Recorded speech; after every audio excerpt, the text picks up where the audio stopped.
Everybody, I want to make a how-to video on how to do the critical analysis paper. This paper is a big part of your grade, and I want you guys to do really well on it. And I think you guys will. And actually, the last part of it, I think you'll find very enjoyable. So I don't know, you probably don't believe me, but I think it's the case. You guys will enjoy the last part of this paper, which I'll get to here shortly. So nice thing about this video is you guys can rewind or rewatch a section if you're not sure exactly what I meant, and you can hear it twice. So, or if you can't sleep at night, you can watch this video again and it'll put you out. So hope you guys are doing good. And let's jump right into how to do the critical analysis paper.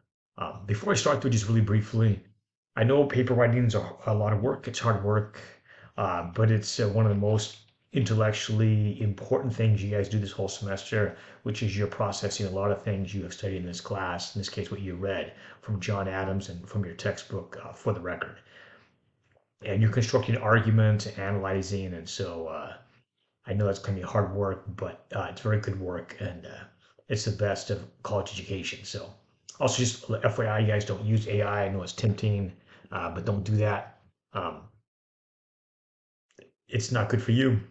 Might result in F for the paper, and you don't learn anything. You don't learn any job skills and any writing skills, any more important thinking skills. So the exception to that, by the way, is I don't mind if you guys use like Grammarly or something similar to clean up your writing before you submit. That's totally fine. You'll need to submit a Word document. So I know some of you guys might be using Google or other word processing systems, but it needs to be a Word document when you submit it. Because if you try to submit a Google Doc, our software won't take it, so it has to be Word. So with that, let's jump right in. So let me shrink this down so you guys can see the paper. There we go. So right in front of you, you guys see the paper. Let me push that back a little bit. So this paper is going to be divided into three parts. And this stuff right here you guys see in front of you is just a brief overview of some general parameters. The paper is based on John Adams, McCulloch John Adams, and also based on your textbook by Sheehan Mayers for the record. And an additional thing I mentioned at the start of this video, I think you'll really enjoy the last part of this paper. The third thing you do in this paper, besides using John Adams and for the record, is you guys are going to visit a historic site here somewhere in California. Maybe locally or a little bit farther away. There's all kinds of just amazing places you guys can go to. So, but I'll come back to that. So let's get to just a really brief overview of the paper. All total, probably your paper is going to be about 6 pages, maybe 5, 6 pages or so. That does not include the cover page and not include your bibliography or your works cited. Font size is 10 to 12, and actually I recommend 12, double spacing, of course. New Times Roman. Technically, for a history class, the style of writing you guys are doing is called Chicago style, although it's very similar to MLA, if you're familiar with MLA. But technically, it is what's called Chicago style. When you quote, and you guys will be definitely quoting in the first couple of parts, first 2 seconds of the paper, after you put the quotation marks on the quote you select, at the end of that you see right in front of you, make sure you put parentheses, page number, and parentheses again, that let me know. So you see example right here. So when quoting from McCulloch directly as follows, and you can see right here, for the true meaning of the revolution, neither side completely triumphed. Then you'll see the quotation marks, and you see parentheses, McCulloch, comma, page number. You see that? So that's how I want you guys to cite in the paper. All right, that's enough probably the preview. Let's jump right into the paper itself. So the paper is divided into three separate parts. Now this is not like a typical paper you guys might do, say in English class, where you have like one kind of like theme, like what was the theme of, I don't know. You can, or maybe you're doing To Kill a Mockingbird and you're tracking the depiction of Atticus Finch as he changes throughout that novel, Harper's Lee novel. Okay, so we're not doing that with this paper. This paper has three parts. Once you finish the first part, that first part is totally separate. So once you finish it, you're done.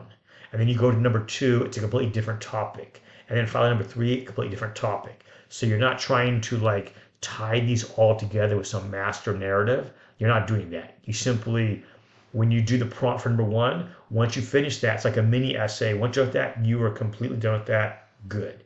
And you actually will number the paper. You put number one, the starting paper. Once you finish that, you completed.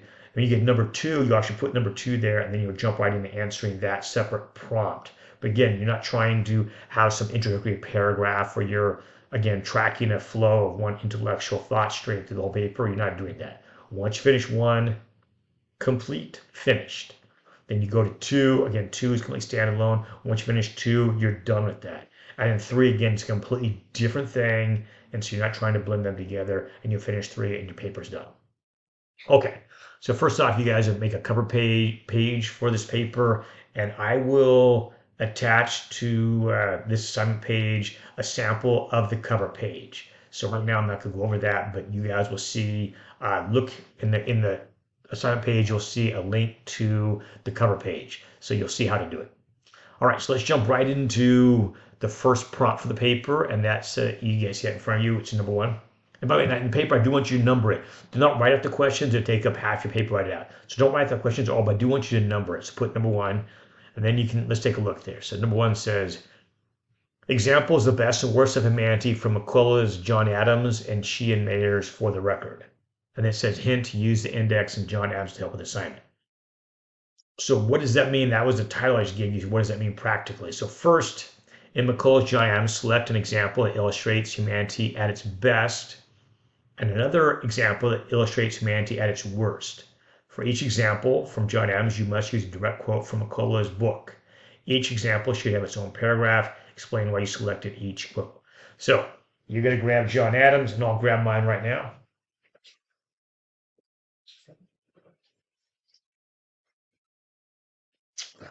So here's John Adams right there, upside down apparently. There we go. There we go. It's better. So you're looking for an example of the best humanity from John Adams and the worst. And so maybe you're thinking, let's start with the bad news first. Let's do worst first. Maybe you might go to page, say, what's it, 125 or so. You guys probably know as many pages exactly, and I'll help you with that here in just a minute. But when you were talking about when they were working on the Declaration of Independence, and they got the whole section on slavery, and discussing that darkness of slavery, even as they're having the excitement of passing the Declaration of Independence, what are they going to do? That's on pages 133 and 134. So maybe looking in there and seeing how the culture of slavery, the morality of slavery, sadly become normalized in the American colonies. Maybe that's an example of the worst of America. So you're like, perfect. So you go to page, say, 132. Maybe you have a quote here. In this case, I just look on the page here, bottom page. There's a quote from Jonathan Samuel Sewall of Boston. And in his tract or anti-slavery short article he wrote called The Son of Joseph, that, quote, all men, as their sons of Adams, have equal right into liberty and saw no justification morally economic for making property of human beings. Slavery was evil. Of the slave trade, he wrote, quote, how horrible is the uncleanliness, immorality, if not murder, that the ships are guilty of that bring crowds of these miserable men and women. Okay, now yeah, it's a little bit long. You don't have to quote that whole thing, but you just quote part of that. So select a quote, in this case, the darkness of slavery. And then in one paragraph, again, you'll put that quote in there. Make sure you put the page number. You'll put, remember at the end of the quote you choose, you put parentheses, McCullough, comma, page, in this case 132, parentheses, and then describe why you believe that is the worst of America. It'll take you about a paragraph, not a long paragraph, because maybe double spacing, right? But it'll take you a paragraph to do that. On the flip side, you're doing the best too, right? So that was the worst, in this case, slavery. Maybe you could choose the best of America. Again, this is totally up to you. I showed you guys right here, it says hint, use the index. Now, unless you have a much better memory than I do, by the time you do this paper, there might be some general things that John Adams did or Abigail or someone in the Collington that you really admire in the New Nation, something you really admire, but maybe you don't remember exactly where you read that. So that's where the index is your friend. So go to the very back of McCullough's John Adams, go all the way back to the index, and then you might go look up, for example, John Adams, or maybe here, let's look up Abigail. Maybe you read the part where Abigail was asking John to remember the ladies. Remember, Abigail is asking for an improvement in women's rights. So maybe early in the semester, you remember reading how Abigail wrote a letter to John. She's like, don't forget the ladies, right? because men will be tyrants too. And what about the ladies? In this brand new nation we're making, very exciting. But what about the ladies? They're like, oh man, that's the best of America. In that case, increasing everyone's life. In this case, uh, more than the majority of the population of the world, which is women, is how about women's rights? But maybe you don't remember exactly where you read that, and you're like, oh man, it's 2 a.m. and the paper's due in 2 days. I remember where I read it. I remember reading it, but I don't remember where. Perfect. Just go to the back of the book, go to the index, look up Abigail Adams. Look up Abigail Adams, and as you're looking for that, you should come across a section under Abigail Adams. Let's see. We'll try this myself here. So we'll do this, try to do this live. I don't want to spend too long on this, but you look up Abigail Adams. I found John. Let's find Abigail. And you'll find Abigail Adams and start looking for her talking about women's rights. And you will find that, and I'll take you right directly to the page. And because I'm doing this live, I'm not going to take time to spend a long time looking for that. but you could. Here, let's see, Abigail. There we go. But again, I'm not going to take time to do it myself. But this should be a huge. There we go. Actually, it's the first page of the index starts with Abigail Adams, and you'll find her talking about women's rights there. And it'll take you right to that page you're looking for, and that gives you the quote that you will need. Yep. Again, I want to take time myself to go into that, but so or look up women's rights. You can do that too. You can look in any case. You see what I'm doing, right? So use the index to help you guys quickly zero in on what you read early in the semester, unless you again have a better photographic memory than I do, and you can go right to those pages. But again, so maybe you choose those quotes, Abigail, Wright, and John, and so again, you choose maybe a sentence or two from that, quote that directly, then describe what you believe that shows the best America in this case, awareness of the inequality of gender relationships in that time period, and for people like Abigail pushing for the expansion of women's rights. Perfect, right? So that's what you guys are doing for the first part of this. It'll take you 2 paragraphs to do that, one for the best in John Adams, one for the worst in John Adams. Then once you've done that, you're halfway done with number 1. And the second part of this is you're doing the exact same thing, only difference is you're grabbing a textbook, in this case, for the record, and you're going to go to a primary source that shows the best and worst. And maybe we'll start off with the worst, and let's throw one out. How about, there's many you could choose in here, but one you guys read in class much early in the semester. How about the Salem witch trials? And there you go.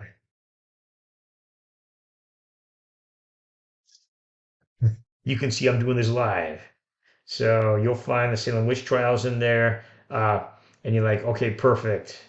There you go. Cotton Mather, page 48, accounts of Salem witch trials. As you can see, this is not prepared ahead of time, although I thought about it in any case. So, and maybe you'll go to page 48, and in 48, you'll look to that account, which you guys read early in the semester, showing evidence, again, very circumstantial evidence, and you might say, the hysteria in the community of Salem in which this poor woman, Susanna Martin, is accused of being a witch, and the evidence presented against her is very shaky at best. For example, you guys remember the cat that flew through the window and started strangling the guy according to his own testimony? And maybe you quote that. The demon cat came through the window. Remember it strangling him? And then he recalled how Susanna Martin had cursed him. And so he's like, avoid thou she-devil. And then name the Father, Son, and the Holy Ghost. Leave me. And the cat flew back out the window. Remember the demon cat, right? So the point of that is maybe you take a sentence or two, quote from that, and then you'll construct an argument showing how this is not due process. This is not careful examination evidence, and this poor lady eventually is executed for this. And so you say, this example, he'd be very frightened, angry, and the community rushed to judgment. And this poor lady, based on the flimsiest, shakiest evidence that's not corroborated. There's no witnesses to this demon cat, right? Only the guy who allegedly was attacked. No other witnesses. So you might say that's an example, unfortunately, of a breakdown of our court system, and this poor lady is executed for that. That'd be an example, perhaps, in the worst America. Of course, many examples, slavery, treatment of Native Americans. There's many examples, of course, too. I just gave you one suggestion.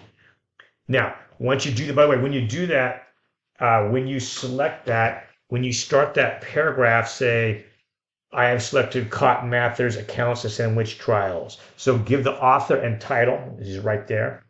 So give the author and title in that paragraph. That way I know immediately what primary source you selected. and then you go quote directly from it. Again, maybe the demon cat's on the next page, I think.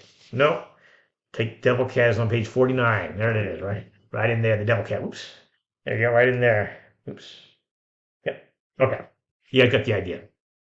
So one good paragraph based on that primary source, and then you're almost done. Now, again, you're giving the best of America. Again, go back to the contents, things you guys already read in class, maybe something you really admire. Could be any of these. Perhaps it's one I really like here. Where did that go? I'm going to find it here in a minute. Here we go. This is on page 116, Virginia Statute of Religious Liberty. I think Jefferson wrote most of that. Well, it could have been Madison. Let's go to 116. Let's find out. Anyways, Virginia passes this. I think it's drawn heavily from Jefferson, although maybe a committee wrote this.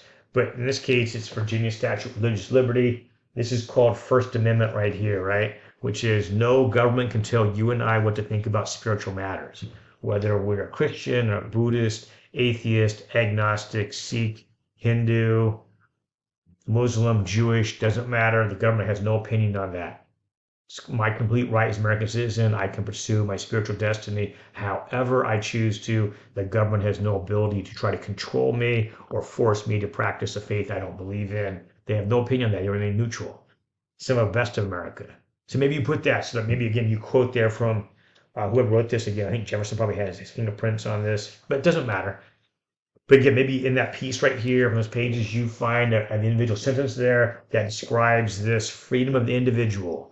No government control of our religious practice or thoughts. This thing is my sovereign territory. No government tells me how to think about religion. Great. All right. That's to America. So again, one paragraph. Again, make sure you guys, when you start this and the start of that paragraph, give the title of the piece. This one does not have a specific author.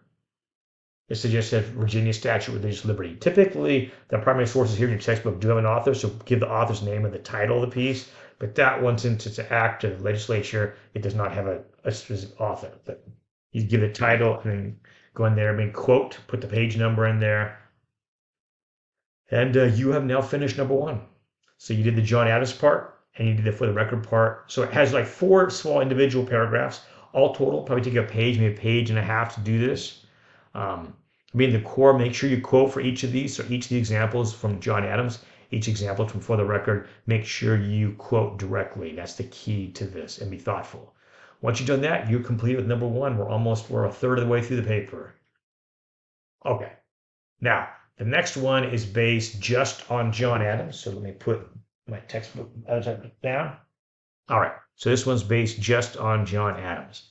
So, and you can see the title there. Examples of John and Abigail Adams' most lasting contribution to American liberal democracy and the search for wisdom from McCullough's John Adams. And again, you see hint, use the index. So let's take a look. So this number 2 also has 2 parts. The first part says, based on McCullough's John Adams, what was John and or Abigail's most important lasting contribution to develop America's liberal democracy? By the way, liberal, don't get lost in that word. Remember, liberal means individual rights. Think Bill of Rights, freedom of speech, freedom of liberty, freedom of press, freedom of assembly, freedom of religion, etc. I think I was repeating myself there. In any case, so give me an example, and then I give you some more specific examples. So in this case, things that McCullough brings up when he's discussing John and Abigail Adams. For example, both of them had great love and felt great natural importance of education to the young nation. It's their heavy in political involvement, how important that is. The importance of due process. Remember John at the Boston Massacre arguing everybody deserves a fair trial. And he certainly took a very unpopular path, as you guys know, defending the British soldiers in the Boston Massacre. But the importance of due process. You see quite a bit, especially in the first third of the book, both John and Abigail are quite worried about people and how tempting power is to people. So people get into power and they love it and they want more and more of it. So again, a good warning for any democracy that to design the system that we control ambition and the love of power, that naturally likes to accumulate more and more power. There's many other examples too. I'll go through all of these, but John's involvement in the push for independence on July 2nd, 1st. I think I have a typo there. There we go. Much better. um, John's deep involvement, Abigail's too, women's rights, whatever, over race. Both of them are anti-slavery, as you guys know. So give me just two examples, and I don't care which ones they are, but two examples of where John or Abigail uh, is doing something or involved in something that is a contribution to our liberal democracy today. And so, again, you may be like, I remember some examples. Again, here's where the index is very helpful to you guys. But look, you look up both John and Abigail, just troll your way through the index. John on education, Abigail on education, John on slavery, Abigail on slavery, John on due process or the court system, Boston Massacre, etc., etc. So you guys can move around looking what looks good to you, and then that'll help you zoom in on specific page numbers for the example you're looking for. So you give me two examples. That means one paragraph for each, and for each of those paragraphs, one or two, at least one direct quote from those pages from McCullough. So let's suppose you're quoting from the Boston Massacre, and just offhand, let's get to that. So here we go. So the Boston Massacre is talked about on pages 65 through 68. So maybe the quote you choose. There's so many good ones in here. It's hard to pick one. Maybe you pick this one. This is on page 68. This is John in his summation of the trial. Say facts are stubborn things, he told the jury. Whatever may be our wishes, our inclinations, or the dictums of our passions, they cannot alter the state of facts and evidence. Fantastic quote. Talking about no matter how biased you might be, the outcome you want, we go with evidence, not how you feel. What does the evidence in court say? Regardless of how I feel about the evidence, regardless of the outcome I want to have happen based on my tribal loyalties, my political views, whatever the issue may be. No, that's not the issue. That's not the question. The question is factually, evidence-based, what happened.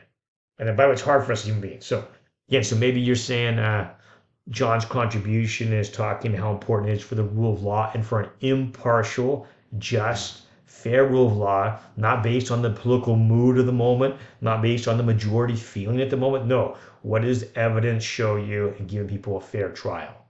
Excellent. So maybe you quote that sentence, that's on page 68, and then you describe in more detail why that's so foundational for our current democracy. So you do two examples of that. Each will be a paragraph. So you'll find one more, whatever it may be, anti-slavery, whatever it is. And then finally, you're almost done. You go to the last part. Now this only requires one example, but give me an example of some kind of wisdom that you have found in John Adams. I chose this book for many reasons, but one is there's a lot of deep knowledge and wisdom contained in this book. Not that John and Abigail are always perfect. They're not. They make mistakes and things happen. But there is a lot of tremendous life lessons that are useful to us and always are useful because it's experience, a hard-won experience of living a difficult life and thriving and doing well, losses, failures, and the wisdom that comes through navigating into that journey of life. And so there's much in here. So this one is really wide open. Just find something that you think is, man, this is a history book. When I think of history, I think of dates and calendars and years and all that stuff. But that's not what I'm looking for here. Here I'm looking for what is something when you read that, man, that's true about life. Not about some history textbook. That's a life truth. Interesting. It's a life truth. So find something that grabbed you and thought, man, that's a gem of advice that has survived for hundreds of years because it's true. And it helps give me a better ability to navigate the world I live in right now. So look for something. Again, you can use the index to help you zero in on some of the wisdom from John Abigail, wherever you find it in the book, but something that grabs you as a piece of wisdom that is universally helpful to us as fellow human beings struggling on the adventure of life. As you guys are going through college, navigating things, all of us need to have outside voices who have already been through the journey of life giving us advice to help us navigate that same struggle in the fog, right? So we don't always know what to do, right? And so I'm so grateful that we have people throughout all human history who have left us their experience, right? So we don't have to the hard way, learn everything on our own, right? That we can experience things from others and we can use their advice as we navigate through life. So you need to find one. In this case, you're not doing two, just find one. Again, it'll be a separate paragraph. Again, find a specific quote and then let me know why you feel that is a source of wisdom. With that, you are 2/3 the way done with the paper. Once you finish number 2, it's totally complete. Remember, number 2 is not connected to number 1. You finish number 2, you're done. And now you've shifted to the last part of your paper, and that is number 3. And this one I think you guys are going to really enjoy. So in a separate video, which I will attach this assignment page, I will give you guys a long list of many amazing historic sites to visit here in California. So for this paper, you need to pick one. By the way, the place you pick does not have to be from my list. I will have many on my list, but if you have some place in mind that's not my list, just let me know. Email me, ask me if that's okay. And I did this because I want to get you guys out and about. Now, why I love John Adams, and a book is a great way to tour the world in safety, and we can also do things that we could not do another way with a book. So I'm grateful for a book. I love reading and writing. But visiting a place viscerally to see the place with our own eyes is quite different than simply reading about it, despite how wonderful reading is. So I want to get you guys out something both I think enjoyable, but also makes perhaps history come alive in a way that for some of you reading a book may or may not make it come alive. So I want you guys to visit historic sites. So again, look at my separate video where I give you a long list of all kinds of amazing places you guys can go. Pick one you're going to really enjoy. There are amazing places. So again, I recommend you guys, if you can, get in a car with your friends, boyfriend, girlfriend, brother, sister, mom, dad, whoever, and make a day trip and go to some really cool place that you can really enjoy. So how do you do this last part of the paper? Actually, it's quite simple. Essentially, it's almost like a long Yelp review. I mean, that's the way I would think of it. So the nice thing is, while questions 1 and 2, prompts 1 and 2 are a little bit technical, how much you guys want to do it, number 3 is more like an informal Yelp review in a sense. So what you can do is you're going to visit a location. When you arrive there, make sure you take a photograph of yourself, a selfie, and your phone's perfect for this. Take a selfie of yourself at the place, inside the museum, at the historic site, whatever you selected, and take a selfie of yourself there. Put the selfie at the start of your number 3 and tell me where you visited. So you can say, I visited the Young Museum in San Francisco, and then there's a selfie of you inside the museum. Perfect.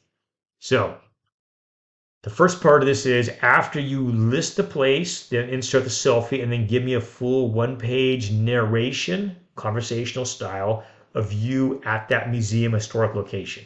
And again, it's kind of like a Yelp. So again, I'm not looking for you to break down every artifact in the museum or every painting or sculpture. No, I just want you to narrate your experience as if you were talking to your friend. So we got up early on Saturday morning or Sunday morning. I picked my girlfriend up. We got in the car and we drove to the Legion of Honor in San Francisco. We went in and you start just narrating. We went in and here's how it went. We ate lunch. Here's what we had for lunch. We came out, again, we toured the museum a little bit more, things you really enjoyed. How was your day? Just give me a detailed Yelp review of that location. What's good? What you changed a little bit? Did you need more time? Just what was that experience like? Try to be specific again. So bring me into your experience. Just describe it. How was that trip? How was that experience in that place? And you check that thing out, whatever that thing was. How was that experience? Okay. Once you finish number 1, that kind of 1-page kind of Yelp review how it was, you're getting close to the end, but you do have 2 more pages left. That sounds like a lot, but it's not. So while you're at that location, I want you to pick 3 things. For example, if you're at an art museum, that might be 3 paintings that grabbed you for some reason. If you're at an automobile museum, maybe 3 cars. Whatever you're at, choose 3 specific things from that location, whether it's a museum or a historic site, whatever, and take your cell phone, take a photograph of all 3 things, and then on the final 2 pages of your paper, you're going to insert that selfie of that object, that painting, that sculpture, that artifact, whatever it is, and then give me a strong paragraph describing what it is about that thing, artifact that grabbed your attention. How is that informing your understanding of history? You don't have to be too technical with that. I just want you to process a little bit. And you do that 3 times with the 3 things you selected. So maybe in the De Young Museum, for example, and you come across a picture from colonial America, and whatever it is, it grabbed you like, man, I like that painting. Perfect. Take your cell phone, take a picture of it. Take a picture of the, by the way, usually in the museum, there'll be a painting or sculpture. Take a picture of that. Then also with your cell phone, take a picture of the artist's name and the title. Sometimes there'll be an explanation, which will help you in your write-up, right? So there'll be explanation of that painting, like what's going on there. So insert that picture of the painting or artifact, whatever it is you found, and give me a strong paragraph describing why you selected that, why that grabbed you, how that engaged you. And then again, you'll put in your second photo, second thing you chose, strong paragraph, third photo, strong paragraph, done. So once you finish that, you'll put on a bibliography, which is another just way to say works cited. Again, I'll put a sample here in the assignment page for that bibliography, how to do it. Assignment is all total worth 130 points, which is a lot. It's a big chunk of your grade. I think you guys will do really well, so just be thoughtful. So each one of these sections is worth 40 points. So number 1 is worth 40, number 2 is worth 40, and number 3 is worth 40 also. And then 5 pages for the cover page, 5 pages for the bibliography. So a total of 130 points. So my suggestion is get started on this paper soon, even though, well, it depends when you watch this video. Maybe do right away. Hopefully not. But to jump in and get working on this. So yeah, I think that's about it. So again, you can go back and rewind this video if there's a part you want to see again. But hopefully this video will make this paper digestible. Again, you can look on the assignment page around here. On the assignment page for samples on the cover page, samples bibliography, then also a video that lists out all these amazing places you guys could go to. So I think you guys will really enjoy it once you guys have a good experience. I hope when you guys are visiting a historic site that lights you up and they have a good experience with whoever you went with and got some good pictures and you got a more visceral feeling of our nation's history in a very enjoyable kind of way because there's just amazing places to visit here in California. I recommend you guys get out of your local hometown, get on the road, take a road trip, go someplace amazing, make a full day of it, make it a really good day. Great for your paper. One thing is for extra credit, you could do 2 places. So, and the extra credit is just like what you did right here for number 3. The only difference is you don't do number 1 or 2, of course, but in modules, you can submit a second site. So what you could do is you could, for example, go to San Francisco and in one day you could do 2 museums. You could do the De Young Museum, which is fantastic. You could do that in the morning. You could eat lunch, drive across town, and go to the Legion on in the afternoon. One of those museum visits would be for this paper right here for us. But the second visit would be for extra credit. It's worth quite a few points too. Exact same format for writing, the 3 pages. First page, Yelp review. Next 2 page, photographs of 3 artifacts. Exactly the same kind of write-up. Make it be a fantastic day. Great for your grade. So I better stop right there. I think this video is long enough. So I hope this is a good process for you guys. I want to encourage you guys to do a good job. To not use AI. It's bad in all kinds of ways. Just practically, you might get a 0 for the paper. That would be catastrophic. And also I want you guys to learn, I want you guys to experience of intellectually going through the work and processing information. And getting into the best of John Adams for the record, and then obviously a historic site. And I think I'll stop right there. I think I talked enough for one video. So if you have questions, you can just not text me. You can email me, and I can let you know a little bit more. But good luck with your papers. By the way, I look forward to enjoying your papers. I really enjoy reading the places you guys go. So when I made this new paper and had you guys visit an historic site, I did that for you, above all for you guys, but a little bit for me too. Because I want variety. I want to see places you guys go. I really enjoy seeing where you guys end up. So I'm looking forward to reading that and obviously see your observations here from John Adams and for the record too, an important part of our democracy. Our democracy needs you guys' involvement. The importance of history, that's why I asked you guys to find wisdom in John Adams because there is deep wisdom there in many places, frankly.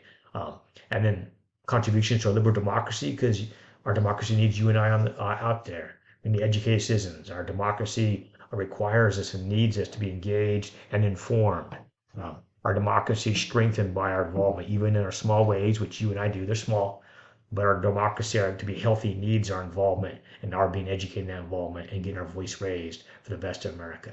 And with that, I'll stop right there. So take care, everybody.